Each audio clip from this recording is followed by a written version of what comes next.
पाठ 28. प्रश्न. पशु पक्ष्यांना असते अवगत जगण्याची ही कला.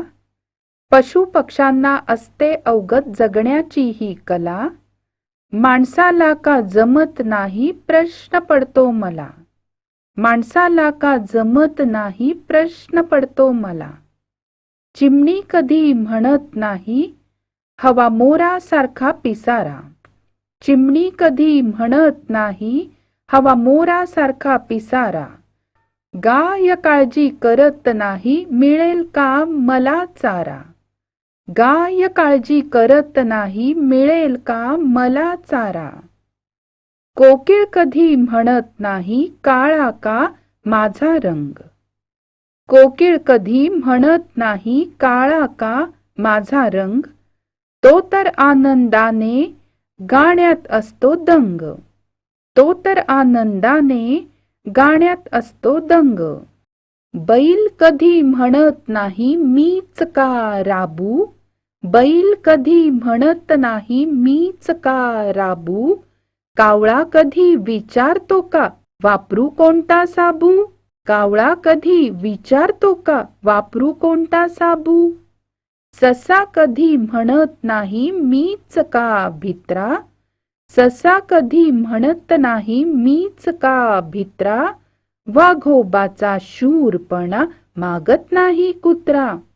वाघोबाचा शूरपणा मागत नाही कुत्रा.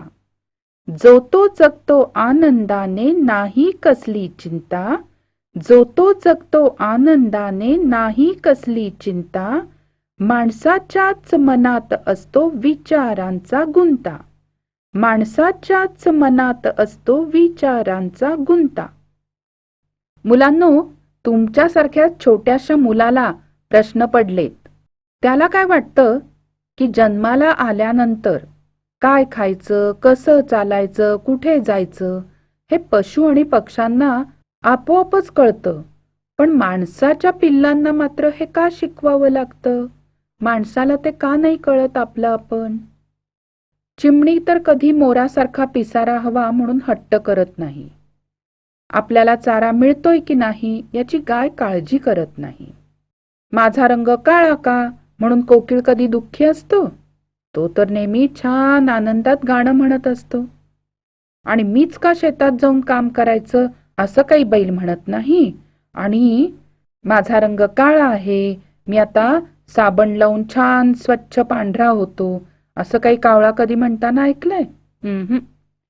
ससा भित्रा हे आपल्याला सगळ्यांनाच माहितीये आणि त्यालाही माहितीये. पण तो काही त्याबद्दल नाराज नाहीये. मला वाघोबासारखं शूर करा असं कुत्रा कधीच म्हणत नाही.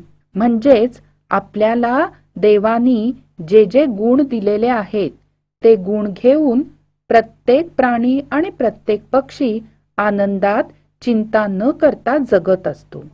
पण माणूस मात्र तसा नाही.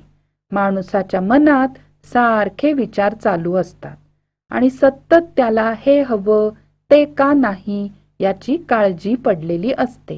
हे असं का? असं या मुलाला वाटतं. तुम्हालाही तसंच वाटतं का रे मुलांनो? आता प्रश्न. कोण ते सांगा. पिसारा असणारा मोर. गाण्यात दंग कोकिळ. खूप भित्रा ससा.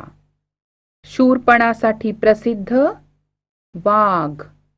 मनात विचारांचा गुंता असणारा माणूस.